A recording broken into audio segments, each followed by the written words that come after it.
The convoy rolled through the narrow valley pass like a line of ants crawling through a crack in concrete.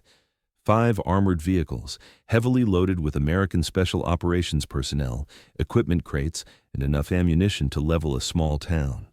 The morning sun had just broken over the eastern ridgeline, painting the rocky terrain in shades of amber and rust. It should have been routine, just another supply run through hostile territory. But routine had a way of becoming catastrophic in the blink of an eye. Chief Petty Officer Marcus Webb sat in the lead vehicle, scanning the high ground through polarized sunglasses. 22 years in the Navy SEALs had given him a sixth sense for danger, and right now that sense was screaming at him through every nerve in his body. The terrain was textbook ambush country, steep walls on both sides, limited maneuverability, countless hiding spots for enemy fighters to rain hell down on passing targets. "I don't like this," he muttered into his radio. "Too quiet." Behind him in the second vehicle, Petty Officer First Class Jada Morales adjusted her plate carrier and checked her rifle for the third time in 10 minutes. At 29, she was younger than most of the men in her unit, but her reputation had been forged in the crucible of combat across 3 continents.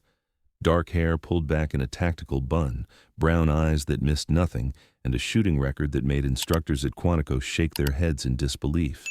She wasn't supposed to be here, not officially anyway. Her primary assignment was intelligence analysis, sitting in air-conditioned rooms, studying satellite imagery, and building target packages for operators to execute. But when the convoy had been short one qualified shooter, and when someone mentioned they might be rolling through disputed territory, she'd volunteered without hesitation. "Relax, Webb," came the voice of Lieutenant Commander James Pritchard over the radio. "Intel says this area's been quiet for weeks. We'll be through in 20 minutes. Jada's eyes narrowed. In her experience, intel that said things were quiet was usually intel that hadn't been updated in time to save lives. She shifted in her seat, adjusting the custom rifle that rested between her knees. It wasn't standard military issue, a modified platform she'd built herself over years of refinement. Longer barrel for distance, custom trigger for precision, scope that cost more than most people's cars. The first RPG round hit the third vehicle in the convoy at 0847 hours. The explosion was immediate and devastating. A bloom of orange fire and black smoke that sent the armored truck lurching sideways. The blast wave rolled over the convoy like a physical thing, rattling teeth and stunning eardrums. Before anyone could react, automatic weapons fire erupted from both sides of the valley. Hundreds of rounds per minute, coordinated and professional, tearing into vehicles and equipment with brutal efficiency. "Contact! Contact! Both sides!" Webb's voice cut through the chaos as he returned fire through his window. "We're in a kill box." Jada was already moving. Her door flew open and she rolled out behind the vehicle's engine block, using the heavy metal as cover while bullets sparked off armor plating and shattered windows. Her rifle came up smooth and fast, scope-finding targets before conscious thought could catch up. Enemy fighters were positioned in elevated positions on both sides of the pass, maybe 30 or 40 of them, spread across multiple firing points. They'd waited until the convoy was perfectly positioned before springing the trap. Professional, disciplined. The kind of enemy that knew exactly what they were doing. The SEALs were returning fire, but it was suppression rather than elimination. Bullets flying everywhere, keeping heads down, but not actually solving the fundamental problem. They were trapped in a funnel with nowhere to go and enemies who held every advantage. "We need to move," Pritchard shouted over the radio. "Forward or back, but we can't stay here." "Both routes are covered." Webb fired a burst toward a muzzle flash. "The moment we break cover, they'll cut us to pieces." That's when Jada saw it. A slight gap in the enemy's overlapping fields of fire, a blind spot created by the terrain itself. If someone could reach that ridgeline, they could flank the primary firing positions and take pressure off the convoy. It was a long shot, maybe 300 meters of exposed ground, uphill under fire. Suicidal for most people. But Jada Morales had never been most people. "I'm moving," she said into her radio, not asking permission because she knew they'd tell her no. "Cover me." She didn't wait for a response. Her body was already in motion, rifle slung across her chest, moving in a combat crouch that kept her profile low and her momentum forward. The SEALs, to their credit, immediately understood what she was attempting and poured fire into the enemy positions to keep their heads down. Bullets snapped past her head, close enough to feel the pressure waves. Rock chips exploded at her feet. The world compressed into a tunnel of sensory overload. The burning in her lungs, the weight of her gear, the mathematical calculation of angles and vectors that her brain was processing faster than conscious thought. She dove behind a boulder as a burst of automatic fire stitched the ground where she'd been standing a heartbeat before. Her heart was hammering, but her hands were steady. Always steady. She'd learned a long time ago that fear was just information, and information could be managed. A quick glance around the boulder showed her the next piece of cover, a depression in the ground about 20 meters ahead. She could make it. Probably. The SEALs were still laying down suppressive fire, giving her the window she needed. Jada exploded from behind the boulder, sprinting in a zigzag pattern that made her harder to track. More bullets, more near misses. The depression rushed up to meet her, and she slid into it like a baseball player stealing home.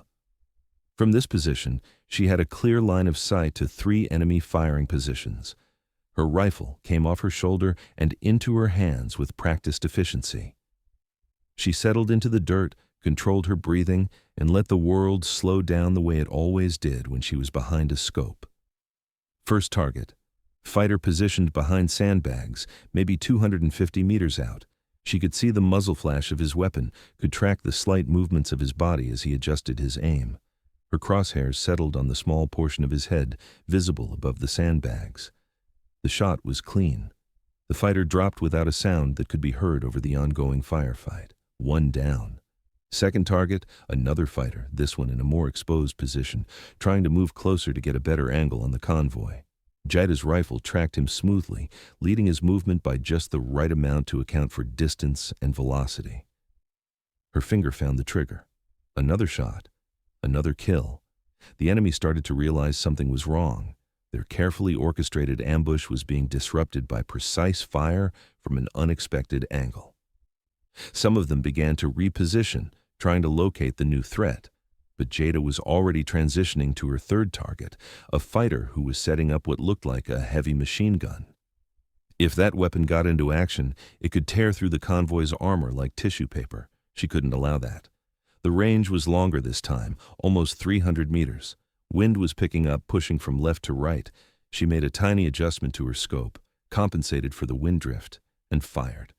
The fighter collapsed across his weapon, 3 down in less than 30 seconds. Now, the enemy knew they were being flanked. Several fighters turned their attention toward Jada's position, sending a storm of lead in her direction. She pressed herself into the depression as bullets ripped through the air overhead and punched holes in the rocky ground around her. Over the radio, she heard Webb's voice. "Morales, what's your status?" "I'm fine," she said, her voice calm despite the metal flying past her head. "I've disrupted their left flank. If you can push forward now, you'll have an opening." "Negative. We've got casualties here. We need—" The radio cut off as another explosion rocked the convoy. Jada risked a glance and saw smoke pouring from one of the vehicles. The situation was deteriorating fast. They needed to break contact, but the enemy wasn't giving them room to breathe. She scanned through her scope again, prioritizing targets, the fighters using the heaviest weapons, the ones in positions to do the most damage, the ones who looked like they were directing others.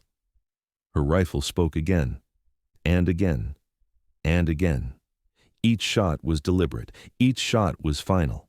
She wasn't spraying bullets and hoping for hits. She was selecting targets with surgical precision and eliminating them with mechanical efficiency. Her magazine ran dry, and she reloaded without taking her eyes from the scope, muscle memory allowing her hands to function independently of conscious thought. The enemy's coordinated fire was beginning to fracture. Gaps were appearing in their coverage. Individual fighters were making decisions based on fear rather than training, and fear made people predictable. "Webb," she said into her radio, "I'm going to push further up the ridgeline. When I start firing again, move the convoy forward as fast as you can. Don't stop.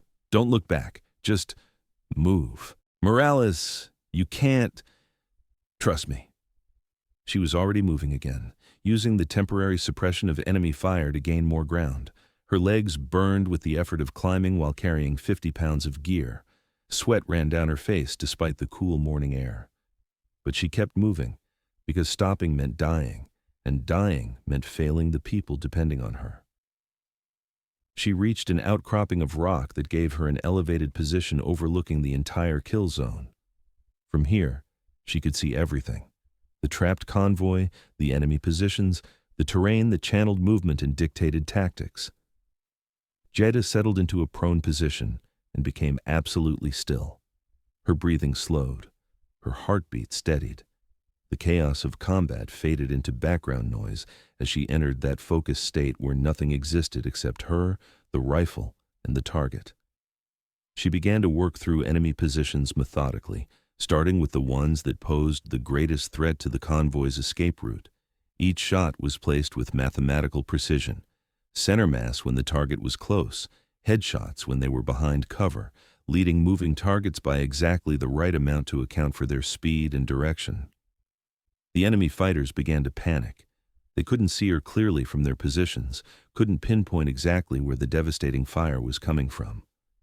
All they knew was that their friends were dropping with terrifying regularity, and the invisible sniper seemed to anticipate their movements before they made them. Some of them tried to flee. Jada let them go. She wasn't here to rack up a body count. She was here to save American lives. The ones who continued to fight, who continued to threaten the convoy, those were the ones who found themselves in her crosshairs. Below, the convoy was moving. The remaining vehicles ground forward through the pass, engines roaring, weapons still firing. They were taking casualties, but they were moving, and movement meant survival. Jada provided overwatch, her rifle swinging from target to target with fluid economy. A fighter trying to hit the convoy with an RPG, dead. Another attempting to reposition a machine gun, dead. Two more trying to set up an ambush position further down the pass, dead and dead. Her magazine ran dry again. She reloaded, the motion so automatic she could have done it in her sleep. 12 rounds left in this magazine, probably her last before she'd need to start rationing ammunition. The convoy was almost through the kill zone now. Just a few more seconds and they'd be clear. But the enemy had one more trick up their sleeve. A fighter popped up from a concealed position directly in the convoy's path, RPG already on his shoulder, rocket loaded and ready to fire. At this range, he couldn't miss. One of those vehicles would be destroyed, and everyone inside would die in the explosion. Jada's scope found him immediately. Her crosshairs settled on the small target area, just his head and shoulders visible above the rocks. The range was extreme, nearly 400 meters. The shot would have to be perfect. She exhaled half a breath and held it. Her finger caressed the trigger with exactly the right pressure. The world contracted to a single point of absolute focus. The rifle fired. The fighter dropped like someone had cut his strings. The RPG clattered harmlessly to the ground, unfired. Below, the convoy roared past the position where they would have been destroyed and continued into the relative safety of the wider valley beyond. They were clear. Jada remained in position, scanning for any remaining threats. The enemy fighters who were still alive had melted back into the rocks, unwilling to continue fighting against an opponent they couldn't locate or counter. The ambush had been broken, the kill box had been escaped, and American forces were withdrawing to fight another day. She keyed her radio. "Webb, you're clear. I'm moving to rejoin." "Negative, Morales. Stay put. We're coming back for you." "Don't be stupid. You've got wounded who need medical attention. I'll find my own way back." "That's not going to happen. Hold your position. That's an order." Jada smiled despite herself. The SEALs took care of their own, even when their own was an intelligence analyst who'd just saved their collective asses. She scanned the surrounding terrain one more time, confirmed that the immediate threat had passed, then settled in to wait. Her hands were rock steady as she reloaded her rifle and checked her remaining ammunition. 38 rounds left. Not great, but enough to discourage anyone stupid enough to come looking for her. The adrenaline was starting to fade now, replaced by the familiar post-combat exhaustion that made everything feel heavy and distant. Her body was reminding her that she'd just sprinted 300 meters uphill under fire, then spent 20 minutes in a gunfight that should have been impossible to survive. But she had survived. They all had. And that was what mattered. The sound of engines approached from the valley below. The convoy was indeed coming back, one of the vehicles peeling off to navigate up the ridgeline toward her position. Jada stood slowly, slinging her rifle across her chest, and began the careful climb down to meet them. The aftermath. The vehicle that came for Jada was the second truck in the convoy, driven by Petty Officer Second Class Ryan Torres. He pulled up beside her position with a spray of gravel and leaned out the window, his face streaked with dirt and dried blood from a cut above his eyebrow. "You're either the bravest person I've ever met or the craziest," he said, but he was grinning. "Maybe both." Jada climbed into the passenger seat without ceremony. "Just another day at the office." "The hell it is." Torres put the vehicle in gear and started navigating back down the ridge. "I've been doing this job for 12 years. Never seen shooting like that, not from anyone." She didn't respond, just watched the terrain roll past as they descended. The ambush site was visible below, scattered equipment, shell casings glinting in the sun, dark stains on the rocks that would wash away with the next rain, evidence of violence that would fade, but never fully disappear. The convoy had stopped in a defensive position about a kilometer from the ambush site. Jada could see medics working on wounded personnel, could hear the chatter of radio communications as higher command was updated on the situation. The third vehicle that had been hit by the initial RPG was still smoldering, a total loss. As Torres pulled their vehicle into the defensive perimeter, Chief Webb was already walking toward them. His face was grim, but there was something else in his eyes, a mixture of gratitude and disbelief that Jada had seen before in people who'd just witnessed something that didn't fit into their understanding of reality. "Morales," he said as she dismounted, "we need to talk." They walked a short distance from the other personnel, far enough for privacy, but close enough to maintain security. Webb studied her for a long moment before speaking. "That was some of the most impressive marksmanship I've ever seen," he said bluntly. "And I've worked with the best shooters in SOCOM. How is it that an intelligence analyst shoots better than my entire sniper element?" Jada had known this conversation was coming. The problem with demonstrating exceptional skills was that people started asking questions, and some questions had answers that were classified above most people's pay grades. "I qualify with my rifle," she said carefully, "same as everyone else." "Don't insult me." Webb's voice was flat. "Qualifying is hitting targets at 200 meters on a flat range in perfect conditions. What you just did was combat shooting at extended ranges under maximum stress with moving targets and poor angles. It's not something you learn by qualifying once a year." She met his gaze steadily. "Then maybe you should ask yourself why someone with my skill set is officially assigned to intelligence analysis." Understanding dawned in Webb's eyes. "You're not regular Navy." "I'm whatever the Navy needs me to be on any given day." "Special operations?" "I'm a petty officer first class assigned to intelligence analysis," Jada repeated, her voice neutral. "That's what my service record says. That's what I am." Webb recognized the wall when he hit it. There were things in the military that people weren't supposed to ask about, positions that didn't officially exist, programs that operated in shadows so deep that even senior leadership sometimes didn't know the full picture. If Jada Morales was part of something like that, pushing for answers would only cause problems for everyone. "Right," he said after a pause. "Intelligence analysis, my mistake." "No mistake, Chief, just operational security." He nodded slowly. "For what it's worth, thanks. You saved a lot of lives today." "Just doing my job." "If your job is saving SEAL teams from ambushes, you're very good at it." Jada allowed herself a small smile. "I'll make a note in my after-action report that the training is working." Lieutenant Commander Pritchard joined them, his uniform torn and stained with someone else's blood.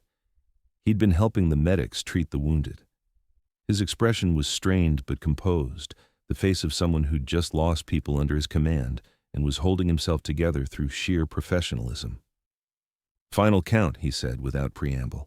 3 KIA, 7 wounded. Could have been a lot worse. It would have been worse, Webb said, gesturing toward Jada. If Morales hadn't done what she did, we'd have lost everyone. Pritchard studied her with new interest. I owe you an apology. When you volunteered for this convoy, I thought you were just looking for something to put in your service jacket. I was wrong. No apology necessary, sir. You didn't know. But that's the thing, I should have known. Your file came across my desk with enough redactions to make the CIA jealous. I assumed it was bureaucratic bullshit. Apparently it wasn't. Jada said nothing. Sometimes silence was the only appropriate response. Pritchard continued. Whatever you actually do when you're not analyzing intelligence, I hope someone appreciates it, because what you did today was extraordinary. Someone appreciates it, Jada said quietly. That's all that matters. The medevac helicopters arrived 20 minutes later, Blackhawks that came in fast and low with door gunners scanning for threats. The wounded were loaded quickly and professionally, priorities based on triage categories. The 3 who hadn't survived were handled with the dignity and respect that fallen warriors deserved, body bags sealed and carried with careful reverence. Jada stood back from the activity, watching the organized chaos of military logistics in action. This was the part that never made it into the mission reports, the cleanup, the accounting, the aftermath of violence. People focused on the gunfights and the heroics, but it was the aftermath that stayed with you. The faces of the wounded, the weight of the body bags, the knowledge that people had died today, and tomorrow their families would receive notifications that would shatter their worlds. Torres approached her as the helicopters lifted off, rotors beating the air into submission. They're saying you took out at least 15 fighters, maybe more. I didn't count. Bullshit, shooters always count. She looked at him directly. Then let's say I lost count somewhere around enough to get everyone out alive. That's the only number that matters. He studied her face, trying to read something in her expression. Who are you really? I'm Petty Officer First Class Jada Morales, assigned to intelligence analysis at... Yeah, I know the party line. He shook his head. But someday, when the classified stuff isn't classified anymore, I want to hear the real story. If that day comes, I'll buy you a beer and tell you everything. I'm going to hold you to that. The convoy reformed an hour later, minus 1 vehicle, and with a lot more empty seats than they'd started with. The mood was somber but determined, the particular mindset of people who'd just survived something terrible and were committed to honoring the fallen by continuing the mission. Jada took her seat in the same vehicle she'd started in, though now Torres was driving and Webb was riding shotgun.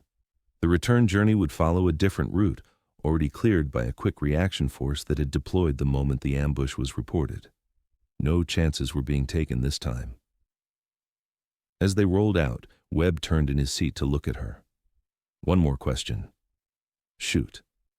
When you moved from cover to cover during the firefight, you were running through an active kill zone with bullets flying everywhere. How did you stay so calm? Jada considered the question. Because panic gets you killed. Fear is just information. It tells you where the danger is. Once you accept that danger exists, you can make rational decisions about how to navigate it. That's not something they teach in basic training. No, she agreed, it's not.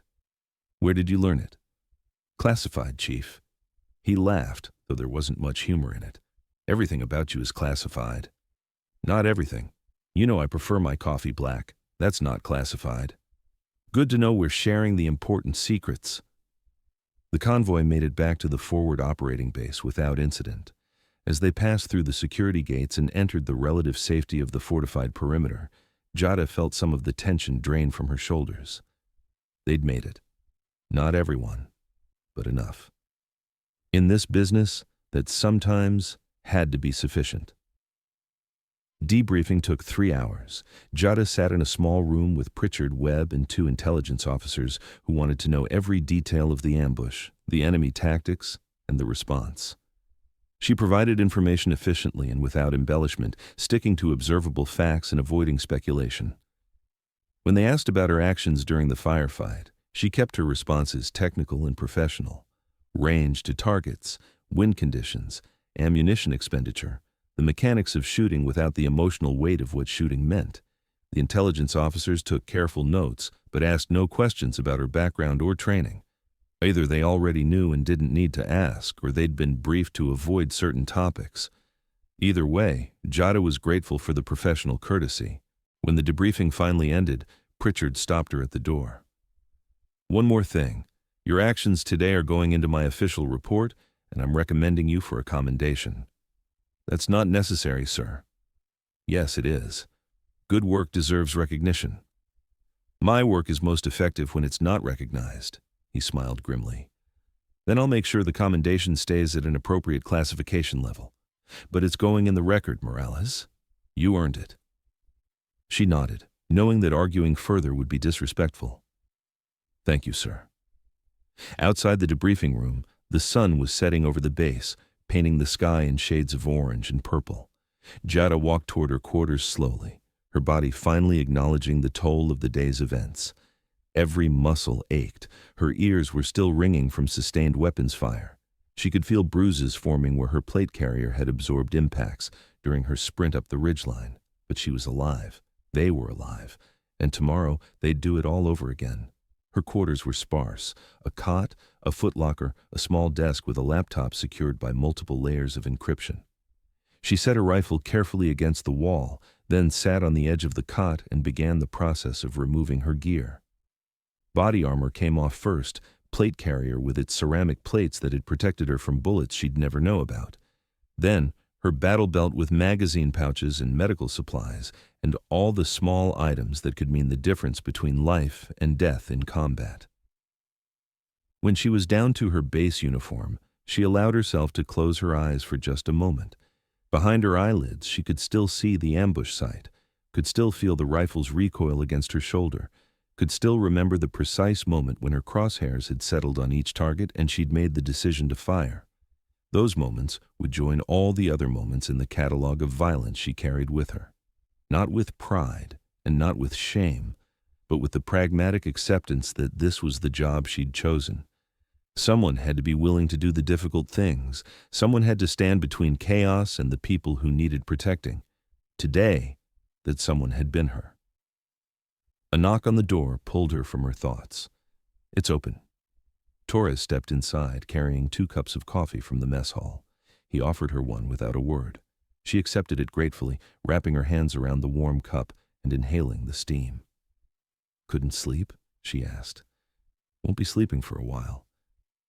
He sat in the room's only chair, which creaked under his weight. "Every time I close my eyes, I see that RPG hitting our truck. See the explosion. Think about how if we'd been 30 seconds slower if you hadn't been there. But I was there, and you weren't 30 seconds slower. What ifs don't help. How do you do it?" He stared into his coffee like it might have answers. "Go through something like that and then just continue. Like it's normal."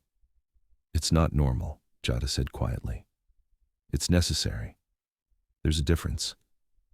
"What made you volunteer for this convoy? You had to know it was dangerous." "Because someone needed to, and I had the skills to make a difference." Torres looked up at her. "You know what Webb's saying? He's saying you're probably the best combat shooter he's ever seen. And he's worked with some legends." Webb exaggerates. "No, he doesn't. That's not who he is." Torres leaned forward. "So I'll ask you again. Who are you really? Because the official story isn't adding up." Jada sipped her coffee, considering how much to say. The truth was complicated and mostly classified, but Torres had earned some honesty, even if it couldn't be complete. "I'm someone who was trained to do a specific job," she said carefully. "That job requires certain skills. Shooting is one of them. When situations arise where those skills are needed, I use them. And the specific job is classified. Very. But it's not intelligence analysis. It's whatever the mission requires on any given day. Sometimes that's analysis, sometimes it's other things." Torres nodded slowly, processing this. "The people who trained you, they must be very good at what they do. The best in the world. And they taught you to shoot like that. Among other things." He was quiet for a long moment then. "I'm glad you were with us today. Whatever your real job is, I'm glad it put you on that convoy. So am I. They finished their coffee in comfortable silence. When Torres finally stood to leave, he paused at the door. For what it's worth, if you ever need backup for whatever classified mission comes next, I'd volunteer. I'll keep that in mind. After he left, Jada sat alone in the dim room, finishing her coffee and staring at nothing in particular. The day's events played through her mind on an automatic loop. Every decision, every shot, every moment where things could have gone differently. She'd made the right calls. The outcome proved that. But the weight of those decisions didn't disappear just because they'd been correct. Every life she'd taken today had been necessary, justified, legal under the rules of engagement. But necessity didn't make it easy. Justification didn't erase the reality of what she'd done. This was the part of the job that people didn't talk about. The psychological cost of violence, even righteous violence. The way it accumulated over time like sediment in a river, slowly building up until you had to decide how to carry that weight. Some people couldn't carry it. They broke under the pressure, or they walked away, or they found themselves unable to pull the trigger when the next situation demanded it. Jada had seen it happen to people who seemed stronger than she was, more resilient, more naturally suited to this life. But she was still here, still carrying the weight, still willing to do what needed to be done when the situation demanded it. Her phone buzzed, a secure message from a contact listed only as command. The message was brief. Well done. Full debrief upon return to main base, travel orders to follow. She typed a quick acknowledgement, then deleted both messages from her phone's memory. Whatever came next would come next. For now, she needed rest. Jada set her empty coffee cup on the desk, kicked off her boots and lay back on the cot, fully clothed. Sleep came quickly despite the ringing in her ears and the adrenaline still slowly draining from her system. She dreamed of nothing, which was a mercy. 3 days later, the C-130 transport plane that carried Jada back to the main base was crowded with personnel rotating out of forward positions. She sat near the rear ramp, her rifle case secured between her knees, watching the landscape scroll past 30,000 feet below. Afghanistan looked almost peaceful from this altitude, brown mountains giving way to valleys, rivers cutting through terrain like silver threads, small villages clustered around water sources. It was easy to forget from up here that people were fighting and dying down there, that violence was erupting in those peaceful-looking valleys, that the beauty of the landscape hid dangers that could kill you in a heartbeat. A young Marine corporal in the seat next to her kept glancing at her rifle case with obvious curiosity. Finally, he worked up the courage to speak. That custom work? Yeah. You a sniper? I shoot when shooting needs to be done. He laughed nervously. That's not really an answer. It's the only answer I can give. Classified stuff? The classiest. That got a real laugh from him, breaking some of the tension. I'm Jake. Just finished my first deployment. Jada, not my first. Any advice for someone who's just starting out? She considered the question seriously. The kid was maybe 19, young enough that combat still seemed like an adventure instead of a grinding responsibility. He deserved honest advice, not the romanticized bullshit that got people killed. Stay humble, she said finally. The moment you think you've figured everything out is the moment you make a fatal mistake. Listen to the people who've been doing this longer than you. Take care of your equipment and your people. And remember that luck runs out eventually, so never rely on it. Jake absorbed this thoughtfully. That it? One more thing. Remember why you're doing this. When things get hard, and they will get hard, you need to have a reason beyond just following orders, something that keeps you anchored when everything else is chaos. What's your reason? Jada looked out the small window at the landscape below. Because someone has to be willing to do difficult things so other people don't have to. That's enough for me. The plane banked, beginning its descent toward the main airbase. The conversation ended as personnel began securing their gear and preparing for landing. Jada checked her rifle case one more time, then settled back to wait. The base was massive compared to the forward operating positions, permanent structures instead of temporary shelters, better food, actual recreational facilities. It was a reminder that even in war zones, there were gradations of comfort and safety. Jada's travel orders directed her to a nondescript building near the intelligence center. She reported as instructed, showing her identification to multiple layers of security before being escorted to a small conference room deep in the building's interior. The woman waiting for her was in civilian clothes, though everything about her posture and bearing said military. 40s, sharp eyes, the kind of face that revealed nothing unless she wanted it to. Her identification card hung from a lanyard, but was turned backward, hiding her name and position. "Petty Officer Morales," the woman said. "Please, sit." Jada sat, setting her rifle case carefully on the floor beside her chair. "I've read the reports from your convoy," the woman continued. "Very impressive work. Lieutenant Commander Pritchard speaks highly of your actions." "I did what was necessary." "You did considerably more than necessary. You single-handedly broke an ambush that should have wiped out that entire convoy." She opened a folder on the table, scanning documents that Jada couldn't see. 15 confirmed kills at ranges up to 400 meters under adverse conditions with multiple moving targets. That's exceptional, even by our standards.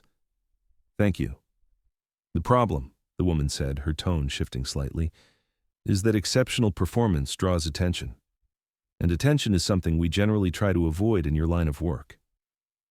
Jada had expected this. The alternative was letting American personnel die. "I'm not criticizing your decision. You saved lives, and that's always the right call. But now we have SEALs asking questions about who you are and what you really do. We have reports being written that will get read by people at very high levels. We have attention. What are you recommending?" The woman closed the folder. "Your cover as an intelligence analyst is probably still viable, but it's compromised around anyone who was on that convoy. We're pulling you back to the States for reassignment. You'll continue with your official duties, but we'll be more careful about where and when we deploy you for special operations." "When do I leave?" "Transport's already arranged. You fly out tomorrow morning." She studied Jada's face, looking for a reaction that never came. "You're taking this well." "I knew the assignment was temporary." "Most people would be disappointed about leaving a combat zone. You sound almost relieved." Jada considered how to respond. "I'm not relieved that I'm leaving. I'm satisfied that I did the job and did it well. What comes next is what comes next."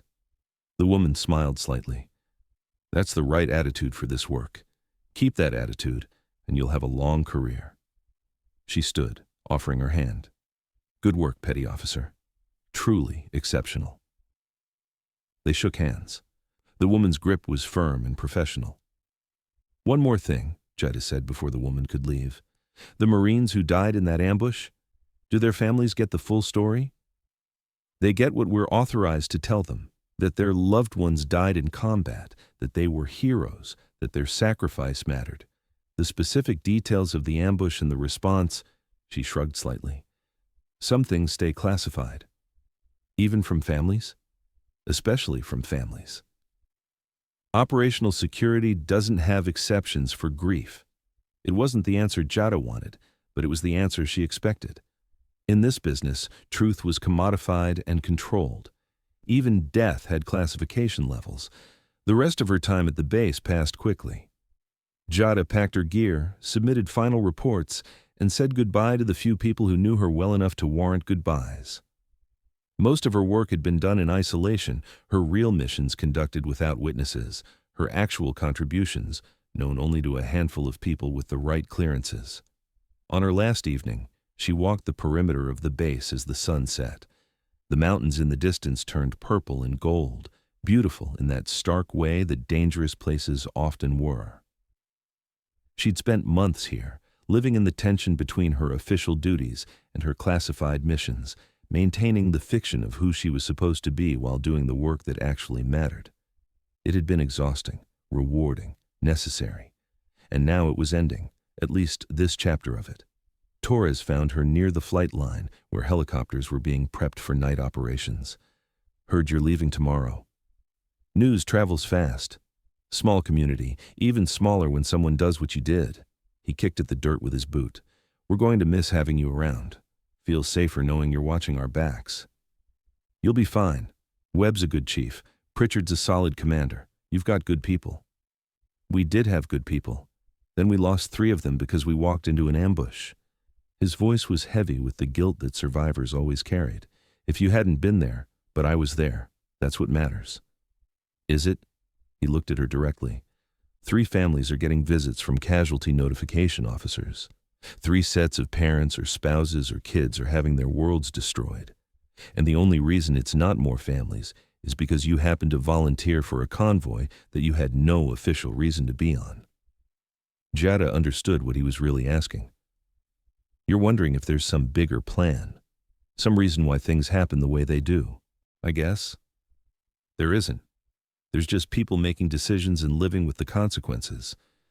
I made a decision to volunteer. You made decisions during the firefight. The enemy made decisions about where to set their ambush. All of those decisions intersected in ways that determined who lived and who died. That's all it is, decisions and consequences. That's a pretty cold way to look at it. It's the only way to look at it and stay functional. If you start trying to find cosmic meaning in chaos, you'll drive yourself crazy. Torres was quiet for a moment, processing this. The beer offer still stands. When this is all over and the classified stuff doesn't matter anymore, I want to hear the real story. I'll hold you to that. He extended his hand. She shook it firmly. Stay safe, Morales, whatever you end up doing next. You too, Torres. Keep your head down and your powder dry. He smiled at the old expression, then walked back toward the barracks. Jada watched him go, then returned her attention to the helicopters. Their rotors were spinning up now, the distinctive whop-whop-whop of Blackhawks preparing for takeoff. Somewhere out there in the darkness, those helicopters would be carrying people into danger. Maybe they'd complete their mission without incident. Maybe they'd run into trouble and need someone to pull their asses out of the fire. The uncertainty was the only constant in this business. Tomorrow she'd be on a transport back to the States, back to briefing rooms and training ranges, and the peculiar double life of someone whose official duties bore little resemblance to their actual work. Back to waiting for the next call, the next crisis, the next situation where her particular skills would make the difference between mission success and catastrophic failure. But tonight, she was still here, still watching over the base where people she'd fought beside were settling in for another night in a war zone, still carrying the weight of the lives she'd saved and the lives she'd taken to save them. The helicopters lifted off one by one, navigation lights blinking as they gained altitude and banked toward their objectives. Jada watched until they disappeared into the darkness, then turned and walked back toward her quarters. She had packing to finish, reports to finalize, a rifle to clean one more time before the long journey home, and somewhere in the back of her mind, the knowledge that this was what she'd signed up for. This was the job. This was the life, and she wouldn't trade it for anything else. 6 months later, Jada stood on the firing line at Quantico, watching a class of new Scout sniper students work through long-range shooting problems. The Virginia morning was cool and clear, perfect conditions that wouldn't teach them anything about how hard shooting became when conditions weren't perfect. Her official assignment these days was Advanced Marksmanship Instructor, a cover position that let her train while maintaining the fiction that she was just another skilled shooter, rather than someone who'd operated at levels most people didn't know existed. The students were good. Not great yet, but good. They had the fundamentals, the discipline, the desire to excel. What they didn't have was experience, the kind that only came from actually shooting at people who were shooting back. "Morales!" She turned to see Master Gunnery Sergeant Keller approaching, his weathered face creased with a smile. At 53, Keller had forgotten more about shooting than most people would ever learn. He'd been her primary instructor during her initial sniper training, and he'd recognized immediately that she had something special. "Gunny," she greeted him, "what brings you to my range?" "Heard you were back stateside. Thought I'd see how my star pupil was handling instructor duties." He watched the students for a moment. "They're not bad. They will be, once I'm done with them. Still the same confident Morales." He chuckled. "I also heard some interesting rumors about a convoy ambush in Afghanistan. Casualties minimized by exceptional sniper fire from an intelligence analyst who supposedly wasn't trained for combat operations." Jada kept her expression neutral, Rumors tend to get exaggerated. That's what I thought at first. Then I talked to an old friend who works in Special Operations Command. He confirmed that something unusual happened and that the after-action reports made very interesting reading for people with the right clearances. I can't comment on classified operations. I wouldn't ask you to. Keller's smile faded into something more serious. I just wanted to tell you that I'm proud of what you've accomplished. Whatever it is you're actually doing when you're not officially doing it, you're doing it at a level most people can't even imagine. Coming from Keller, that meant something. Thank you, Gunny. You take care of yourself, Morales. People with your skills are rare, and the world needs you sharp. He walked away, leaving Jada alone with her students and her thoughts. One of the students, a lance corporal named Hayes, approached during the next break. He was young, eager, with the kind of enthusiasm that hadn't been worn down by combat yet. Ma'am, I wanted to ask about something you said yesterday, about reading terrain and understanding how environment affects ballistics. What about it? You made it sound like you could predict where bullets would drift even before you fired. How's that possible? Jada considered how to explain something that was part training, part experience, and part instinct built over thousands of rounds fired under every possible condition. It's pattern recognition, she said finally. When you've shot enough rounds in enough different conditions, your brain starts to build a database of how variables interact. Wind speed, temperature, humidity, altitude, time of day, they all matter, and they all work together in predictable ways. Once you internalize those patterns, you stop consciously calculating and start just knowing. How many rounds does it take to build that database? More than you want to shoot, less than you need to shoot. Hayes laughed. That's not helpful, ma'am. No, but it's honest. There's no shortcut to expertise. You put in the time, you shoot the rounds, you analyze your misses, and eventually something clicks. For some people it takes 10,000 rounds, for others 50,000. The only constant is that you can't skip the process. How many rounds did it take you? Jada thought about the truth, that she'd been training since she was 14, that she'd fired hundreds of thousands of rounds under every possible condition, that she'd killed people at distances Hayes couldn't imagine with equipment he'd never seen. But that truth was classified, and more importantly, it would be discouraging rather than inspiring. I'm still learning, she said instead, which was also true. Every range session teaches me something new. That's what makes this interesting. There's always room to improve, always new challenges to master. Hayes nodded, absorbing this. Thank you, ma'am. As he walked back to the firing line, Jada reflected on the strange duality of her current life. Half of her time was spent here, teaching conventional military skills to people who would use them in conventional ways.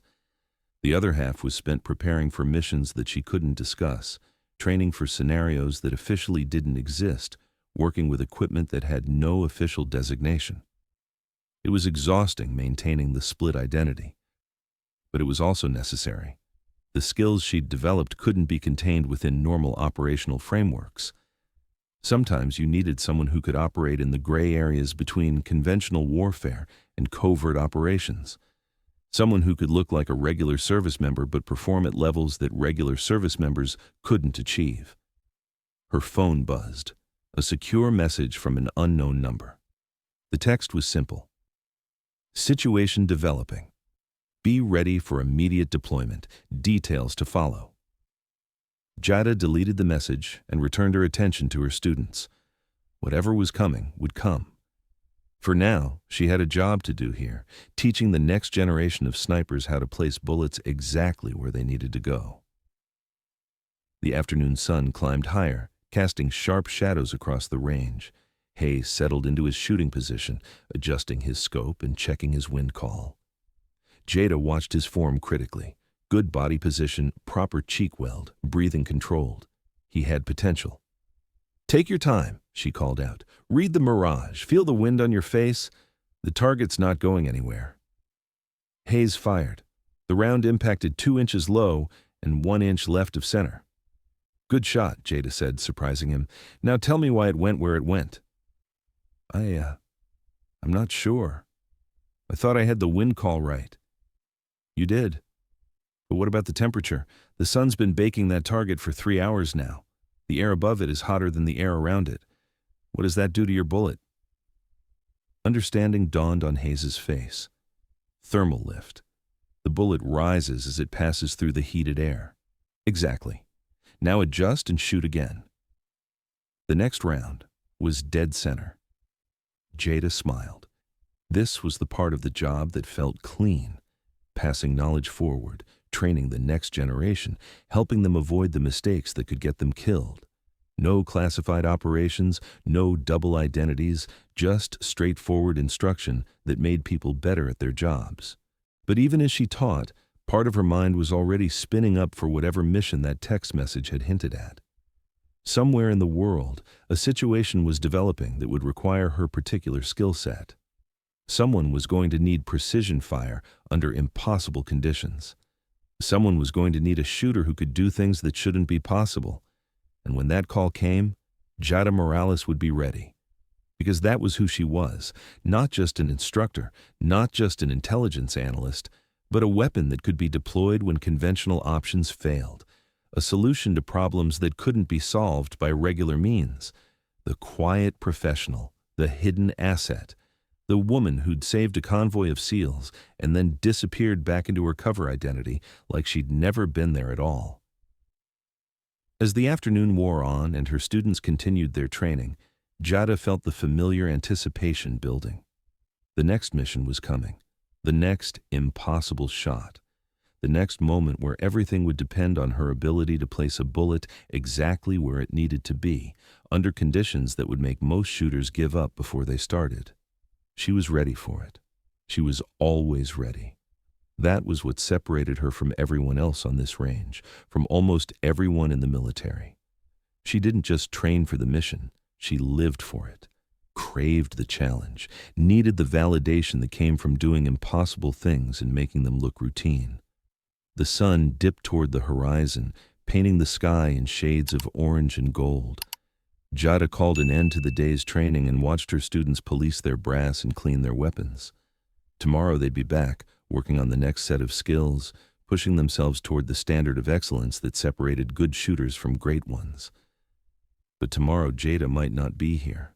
Tomorrow she might be on a plane to somewhere that didn't officially exist, preparing for a mission that would never make it into any report, using skills that officially she didn't possess. The duality was exhausting, but it was also exhilarating. Because Jada Morales knew something that most people never learned. She knew exactly who she was and exactly what she was capable of. And that knowledge, that absolute certainty of purpose and ability, was worth more than any medal, any commendation, any official recognition. She was a weapon, a precisely calibrated instrument designed for a very specific purpose, and somewhere in the world, someone was about to need exactly what she could provide. The range emptied as students headed back to barracks. Jada lingered, watching the last light fade from the sky, her rifle case at her feet and her mind already halfway to whatever mission was coming next. Ready? Always ready. That was the only way to be.